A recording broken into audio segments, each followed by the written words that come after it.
നമുക്ക് അരവിന്ദിന്റെ മക്കളുടെ വരാൻ പോകുന്ന ആഴ്ചയിലെ നല്ലൊരു കഥ കേട്ടാലോ? വീഡിയോ ഇഷ്ടപ്പെടുവാണെങ്കിൽ ഹൈപ്പ് ചെയ്യാൻ മറക്കരുത്. ആദ്യമായി കാണുന്നവരാണെങ്കിൽ സബ്സ്ക്രൈബ് ചെയ്യാനും മറക്കരുത് കേട്ടോ. അങ്ങനെ നമ്മൾ കാണുന്ന ഒടുവില് രാജേശ്വരി ഒരു കാര്യം തീരുമാനിക്കണം. ആ കാവേരി അവൾക്കിട്ടൊരു പണി കൊടുക്കണം. അവള് പുതിയ ഹോം സ്റ്റേ ആയിട്ട് വന്നിരിക്കുന്നു. ഇവിടെ വരുന്ന ഗസ്റ്റുകളെ തന്റെ ഹോം സ്റ്റേ വരുന്ന ഗസ്റ്റുകളെല്ലാം അവൾ അങ്ങോട്ടേക്ക് വിളിച്ചോണ്ട് പോവുക. അങ്ങനെ വിട്ടിട്ട് കാര്യമില്ലോ, പണി കൊടുക്കാൻ തന്നെ തീരുമാനിച്ചു. ഒടുവിൽ എന്ത് ചെയ്തു? രാജേശ്വരി ആസിഫിനെ വിളിക്കുന്നുണ്ട്. ആസിഫിനെ വിളിച്ചിട്ട് ആസിഫിനോട് കുറച്ച് കാര്യങ്ങളൊക്കെ പറയാം. അത് കേട്ടിഞ്ഞപ്പോ ആസിഫ് ചോദിച്ചു, വേണോ മാഡം? ഇത്രയ്ക്കൊക്കെ വേണോന്ന് ചോദിച്ചു. വേണം. എന്ത് ചെയ്യണമെന്ന് എനിക്കറിയാന്ന് പറഞ്ഞു. അല്ല, അവളുടെ ഹോം സ്റ്റേയുടെ പേരെന്താടാന്ന് ചോദിച്ചു. മഹാനദി. ഓക്കെ, ഇനി ബാക്കി കാര്യങ്ങളൊക്കെ ഞാൻ ഏറ്റെന്ന് പറഞ്ഞു. ആ സമയത്ത് കാവേരി ഗസ്റ്റിനെ വെയിറ്റ് ചെയ്ത് നിൽക്കുകയാണ്. രണ്ടുപേര് വരാന്ന് പറഞ്ഞിട്ടുണ്ട്, ഇതുവരെ ആയിട്ടും എത്തിയില്ല. ഗംഗ വന്നിട്ട് ഇടയ്ക്ക് ചോദിക്കുന്നുണ്ട് അവരെന്ത് ചെയ്യാന്നൊക്കെ. ഇപ്പൊ തന്നെ വരും ഗംഗേച്ചി എന്നൊക്കെ പറഞ്ഞു. അങ്ങനെ വൈകുന്നേരമായി കഴിഞ്ഞപ്പോഴത്തേനും മൂന്നാലഞ്ച് ആണുങ്ങൾ അങ്ങോട്ടേക്ക് വരുന്നുണ്ട്. പുരുഷന്മാര് വരുവാണ്.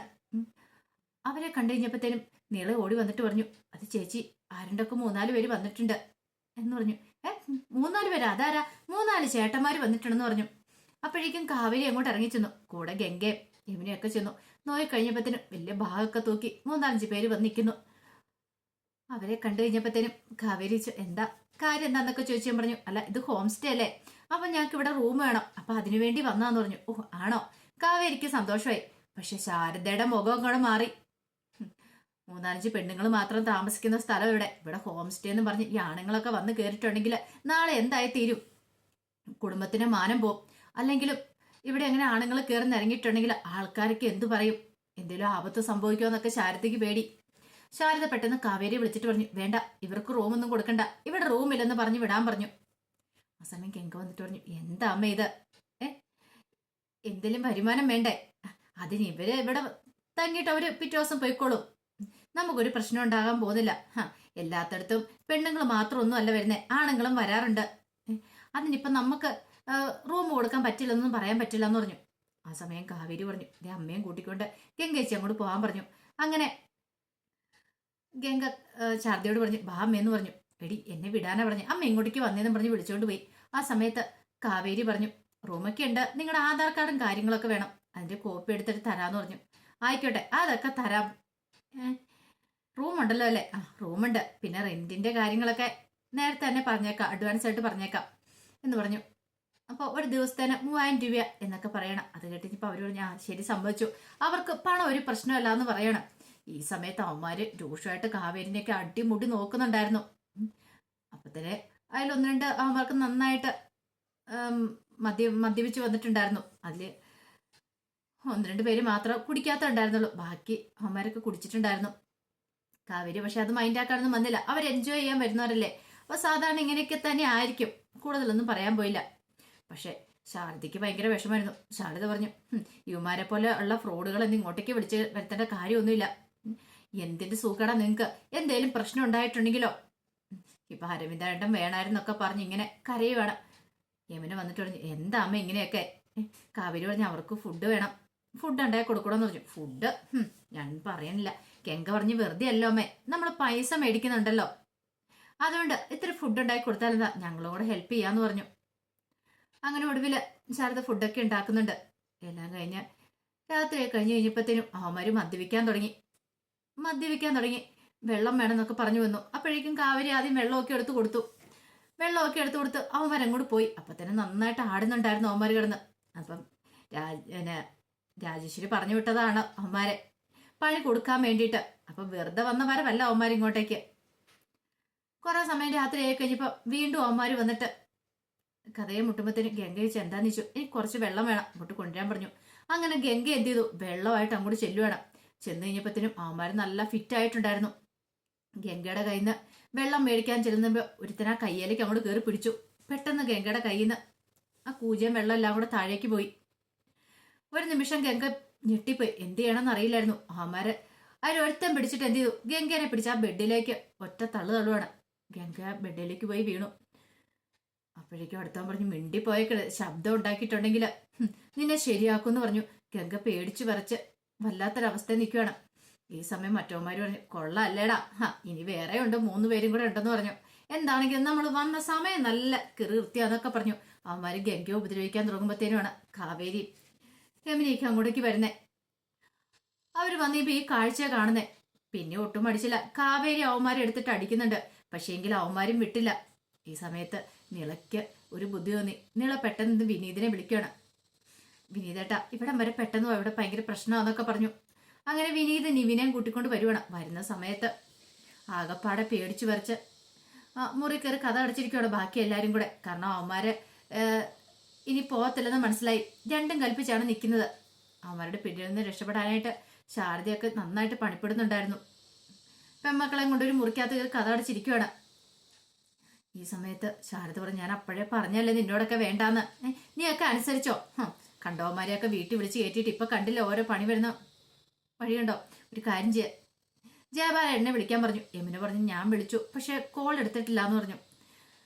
നീള പറഞ്ഞു, അതെ ഞാൻ വിനീതേട്ടനെ വിളിച്ചിട്ടുണ്ട്, വിനീതേട്ടൻ ഇപ്പൊ തന്നെ വരുമെന്ന് പറഞ്ഞു. ഇത്തിരി കഴിഞ്ഞപ്പോഴത്തേനും വിനീതും നിവിനും കൂടെ ഓടിപ്പിടിച്ച് വരുവാണ്.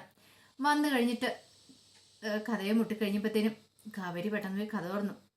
കാര്യങ്ങൾ പറയണം. പിന്നീട് അവന്മാരുടെ അടുത്തേക്ക് ചെന്നു. വിനീതും നിവിനും ഒക്കെ അവന്മാരും മദ്യലഹരിയിലായിരുന്നു. പിന്നെ വിട്ടില്ല. അവന്മാരെ അവിടെ എടുത്തിട്ട് അടിക്കുന്നുണ്ട്. നല്ല രീതിയിൽ തന്നെ അവന്മാരെ തല്ലി ചതയ്ക്കുവാണ്. ഒടുവില് അവന്മാരെ പറഞ്ഞു വിടാൻ തുടങ്ങുന്ന സമയത്ത് കാവേരി പറഞ്ഞു, അങ്ങനെ വെറുതെ പറഞ്ഞിട്ട് കാര്യമില്ല. ഇവന്മാര് ഫുഡ് കഴിച്ചതിന്റെ പൈസ കാര്യങ്ങളും എല്ലാം തന്നിട്ട് ഇവന്മാരെ വിട്ടാൽ മതി എന്ന് പറഞ്ഞു. അങ്ങനെ ഒടുവിൽ അവന്മാരെ പറഞ്ഞു വിട്ട് കഴിഞ്ഞപ്പോഴത്തേനും ശാരദ ഭയങ്കരമായിട്ട് ദേഷ്യപ്പെടുകയാണ്. വിനീതെ, നീയും കൂടെ ചേർന്നിട്ടല്ലേ ഇതിന്റെയൊക്കെ വല്ല ആവശ്യമുണ്ടോ? എന്തിനാ നിങ്ങൾ ഇങ്ങനെയൊക്കെ ചെയ്യുന്നേ? ഈ കുടുംബത്തിലുള്ള സ്വസ്ഥത സമാധാനം നശിപ്പിക്കാൻ വേണ്ടിയിട്ടാണോ? പൈസയ്ക്ക് വേണ്ടിയിട്ടാ. ഇനിയിപ്പം നാളെ നാട്ടുകാരറിഞ്ഞ് കഴിയുമ്പോഴത്തേനും എന്താവും എങ്ങനെയാവും എന്നൊക്കെ പറഞ്ഞുകൊണ്ട് കുറെ ചീത്ത പറയാണ്. എന്ത് ചെയ്യാൻ പറ്റും? വിനീത് പറഞ്ഞു, ആന്റി അത് പിന്നെ അങ്ങനെയൊന്നും അല്ല, ഇങ്ങനെയൊന്നും സ്വാഭാവികമായിട്ട് സംഭവിക്കുന്നതും അല്ല എന്ന് പറഞ്ഞു. കൂടുതലൊന്നും പറയണ്ട, നീ ഇവരോടൊപ്പം ചേർന്നിരിക്കുവല്ലേ എന്നൊക്കെ ചോദിച്ചു. പിറ്റേ ദിവസം കാത്തിരുന്ന് ജയപാലൻ. പിറ്റേ ദിവസം ആയിക്കഴിഞ്ഞപ്പോൾ ജയപാലൻ അങ്ങോട്ടേക്ക് വരുവാണ്. ജയപാലൻ വന്നിട്ട് ചോദിച്ചു, എന്തൊക്കെ ഇവിടെ നടക്കണേ? 3-4 ആണുങ്ങൾ വന്നിട്ട് ഇവിടെ പ്രശ്നം ഉണ്ടാക്കുന്നതൊക്കെ കേട്ടല്ലോ. ഇതിന്റെ വല്ല ആവശ്യം ഉണ്ടായിരുന്നോ ശാരദേ? ഞാൻ അപ്പോഴേ പറഞ്ഞല്ലേ ഹോം സ്റ്റേ നടത്താനായിട്ട് ഇറങ്ങിയിരിക്കുന്നു. അരവിന്ദൻ ഉണ്ടായിരുന്നെങ്കിൽ ഒരിക്കലും ഇത് സമ്മതിക്കില്ലായിരുന്നു. പെൺകുട്ടികളുടെ മാനം കളഞ്ഞിട്ടാണോ ഹോം സ്റ്റേ നടത്തുന്നതെന്നൊക്കെ പറഞ്ഞ് ശാരദയെ ചീത്ത പറയണം. ശാരദ പറഞ്ഞു, അത് പിന്നെ ജയപാലേട്ട ഞാൻ പറഞ്ഞ ഇവര് കേൾക്കാൻ കൂട്ടാക്കിയില്ലെന്ന് പറഞ്ഞു. ദേ ഒരു കാര്യം ഞാൻ പറഞ്ഞേക്കാം, മേലെ ഇനി ആവർത്തിച്ചേക്കല്ലെന്നൊക്കെ പറഞ്ഞു. കാവേരി പറഞ്ഞു, ഞങ്ങൾക്ക് ജീവിക്കണമെങ്കിലേ പൈസ വേണം. ഞങ്ങൾ വേറെ കട്ടും മോഷ്ടിച്ചോ അല്ലാതെ തോന്നിയാസം പോയിട്ടൊന്നും അല്ല ജീവിക്കുന്നത്. നന്നായിട്ട് അന്തസ്സായിട്ട് അധ്വാനിച്ച് തന്നെ ജീവിക്കുന്നത്. അതുകൊണ്ട് ജയപാലൻ ഞങ്ങൾ ഇതിനകത്ത് ഇടപെടണ്ടെന്ന് പറഞ്ഞു. ജയപാലൻ പറഞ്ഞൊരു കാര്യം ഞാൻ പറഞ്ഞേക്കാം, വെറുതെ നാണക്കെ ഉണ്ടാക്കി വെക്കല്ലേ, അതൊക്കെ നോക്കിക്കോളാന്ന് പറഞ്ഞു. അപ്പോഴേക്ക് ശാരദ പറഞ്ഞു, നീ ആരോടാ എന്താ സംസാരിക്കണം എന്നൊക്കെ നിനക്ക് അറിയാവോ എന്നൊക്കെ ചോദിച്ചുകൊണ്ട് കുറെ ചീത്ത പറയുന്നുണ്ട്. അത് കേട്ട് കഴിഞ്ഞപ്പോൾ കാവേരി പറഞ്ഞു, അതൊക്കെ എനിക്ക് നന്നായിട്ടറിയാം, കൂടുതലായിട്ടൊന്നും പറയണ്ടെന്നൊക്കെ പറഞ്ഞിട്ട് കാവേരിയും വിട്ടുകൊടുത്തില്ല. ജയപാലൻ പിന്നീട് ശാരദയോട് പറഞ്ഞു, ആ കല്യാണക്കാര്യത്തെക്കുറിച്ചും കൂടെ സംസാരിക്കാൻ വേണ്ടിയാ വന്നേ, അവർക്ക് ഇഷ്ടപ്പെട്ടു, അങ്ങനെയാണെങ്കിൽ അധികം വൈകാതെ കല്യാണം നടത്താന്നൊക്കെ പറഞ്ഞു. ആ സമയം ശാരദ പറഞ്ഞു, കുട്ടികളോട് ഞാൻ ചോദിച്ചു, ഇവർക്ക് ആർക്കും ഒരു താല്പര്യമില്ല, പിന്നെ കൂടുതൽ പ്രായമുണ്ടല്ലോ ആ ചെറുക്കന്. അയ്യോ പ്രായം ഇന്നത്തെ കാലത്തൊരു പ്രശ്നമൊന്നും അല്ല, നല്ല ജീവിത സാഹചര്യം കാര്യങ്ങളൊക്കെ ഉണ്ട്, ഗംഗയെ പൊന്നു പോലെ അവൻ നോക്കിക്കോളും. അതുകൊണ്ട് ആ കാര്യം ഒന്നും ഓർത്ത് പേടിക്കേണ്ട ശാരദേ. പിന്നെ പ്രായത്തിന്റെ പേരും പറഞ്ഞിരുന്നിട്ടുണ്ടെങ്കിലേ പെമ്പിള്ളേർ ഇവിടെ ഒന്ന് മൂത്തരച്ച് പോകത്തുള്ളൂ. കാവേരിക്ക് ദേഷ്യം വന്നു. കാവേരി പറഞ്ഞു, അങ്ങനെ നിൽക്കുവാണെങ്കിൽ ഞങ്ങളോട് നിന്നോട്ടെ, നിങ്ങളുടെ അടുത്തേക്ക് വരുന്നില്ല എന്നൊക്കെ പറഞ്ഞ് വെല്ലുവിളിക്കുവാണ്. ശാരദ ചീത്ത പറഞ്ഞു, നീ ആരോടെ എന്താ പറയണമെന്നൊക്കെ അറിയാമെന്ന് ചോദിച്ചോണ്ട് കാവേരി വിട്ടുകൊടുക്കാൻ കൂട്ടാക്കിയില്ല. ഒടുവില് ജയപാലനോടൊന്ന് പോയി. ഈ സമയത്ത് ഗംഗയ്ക്ക് ഭയങ്കര സങ്കടമായിരുന്നു. കാരണം തന്റെ ജീവിതം എങ്ങോട്ടാ പോകുന്നതെന്ന് പോലും അറിയത്തില്ല. ഒരു പക്ഷേ ഇനിയിപ്പോൾ ജയപാലനങ്ങൾ പറഞ്ഞ ആൾക്ക് തല കുനിച്ചു കൊടുക്കേണ്ടി വരുമോ എന്നൊക്കെ ഒരു ചിന്ത മനസ്സിലുണ്ടായിരുന്നു. ഈ സമയത്ത് നിവിന് ഭയങ്കര സങ്കടം ഉണ്ടായിരുന്നു. ഗംഗയെ പെണ്ണ് കാണാൻ വന്നല്ലോ, അപ്പൊ ഏകദേശം കല്യാണം ഇനിയിപ്പം അല്ല നിവിനല്ല വിനീതിന് നല്ല സങ്കടം ഉണ്ടായിരുന്നു. ഇനിയിപ്പോൾ എങ്ങനെ എന്താന്ന് അറിയത്തില്ല, കല്യാണം മിക്കവാറും ഗംഗയുടെ നടക്കുമായിരിക്കും. അപ്പൊ ഇത്രയും കാലം താൻ ആശിച്ചു മോഹിച്ചിരുന്ന് വെറുതെ ആയിപ്പോ. ആ ഒരു വിഷമം വിനീതിന്റെ മനസ്സിലുണ്ടായിരുന്നു. നിവിൻ വന്നിട്ട് ആശ്വസിപ്പിക്കുന്നൊക്കെ ഉണ്ട്. സാരട പോട്ടെ, നമുക്ക് നോക്കാം, കല്യാണം നടന്നിട്ടില്ലോ എന്നൊക്കെ പറഞ്ഞു. പിന്നീട് സുജാത വരുവാണ്. സുജാത വന്നിട്ട് കുറെ ചീത്ത പറയാണ് ശാരദയെ. പെൺമക്കളെ വെച്ച് കാശുണ്ടാക്കാൻ നോക്കുവാണ്. അപ്പം നാട്ടുകാരൊക്കെ എന്തൊക്കെയാ പറയണമെന്നറിയോ? 3-4 പേര് കുടിച്ച് ബഹളം ഉണ്ടാക്കി വന്ന് നാണുണ്ടോ നീക്ക്?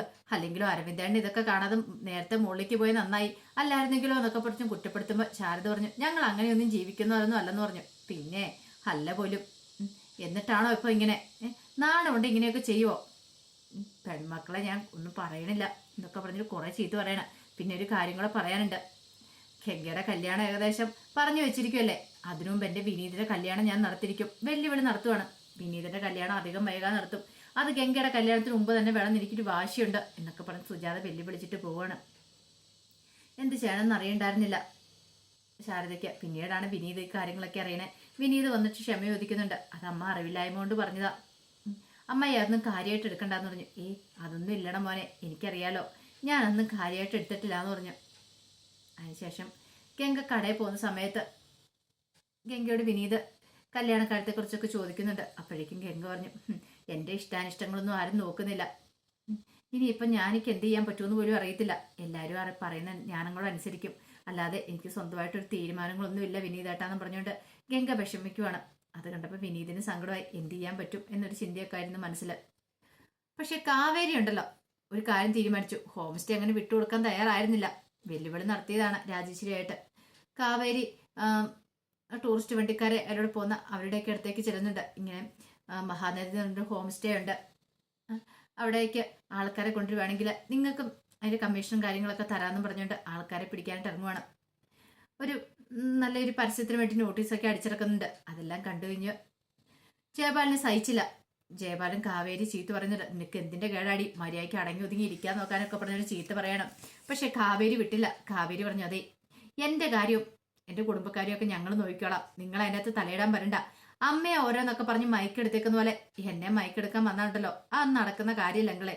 അങ്കിളുടെ കാര്യം എന്നാ വെച്ചാൽ പോയി നോക്ക്. ഒരു വർഷത്തിനുള്ളിൽ ഈ കാവേരി ആരാന്ന് നിങ്ങൾ കണ്ടോന്നൊക്കെ പറഞ്ഞ് ജയപാലിനെ വെല്ലുവിളിക്കുകയാണ്. അപ്പൊ അതിന്റെ വിശേഷങ്ങളൊക്കെയാണ് നമ്മൾ കാണുന്നത്. ആ വിശേഷങ്ങൾക്കായി നമുക്ക് എല്ലാവർക്കും കാത്തിരിക്കാട്ടോ.